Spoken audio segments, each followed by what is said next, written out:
హైదరాబాద్లో మీరు తప్పు సర్టిఫికేట్లు ఇచ్చారు అని చెప్పి ఒక కార్పొరేటర్గా నేను పోయి కంప్లైంట్లు ఇచ్చిన. ఇంతవరకు దానిపైన యాక్షన్ లేదు. నువ్వు ఇచ్చిన సర్టిఫికేట్లు ఎవరికి ఇచ్చినావు? వాడు దొంగనా, వాడు దొరనా, అసలు వాడు నిజంగా తప్పుడు ఎందుకు తీసుకున్నారు సర్టిఫికేట్లు? యాక్షన్ ప్లాన్ ఉందా? ఎందుకు తీసుకోవట్లే? దేశం నాది ఒక్కదాందే కాదు, రాష్ట్రం నాది ఒక్కదాందే కాదు కదా. కాంగ్రెస్ నాయకులు ఉన్నారు, బీజేపీ వాళ్ళు ఉన్నారు, టీఆర్ఎస్ వాళ్ళు ఉన్నారు, ఎంఐఎం వాళ్ళు ఉన్నారు, అందరూ ఉన్నారు దేశంలో. మళ్ళీ ఎందుకు వాళ్ళు పట్టించుకోవట్లేదు? ఇందాక మీరు అన్నారు కొంతమంది ముస్లిమ్స్ కూడా చనిపోతారు కదా అని చెప్పి.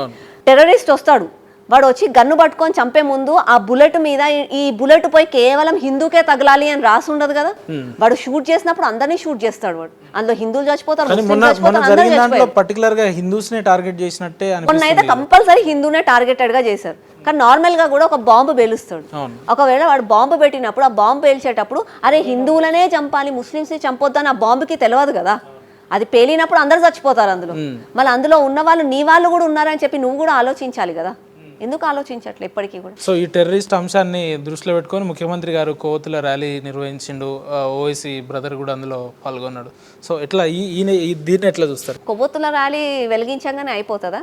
మళ్ళీ అలా సొంత కాంగ్రెస్ పార్టీ నాయకులు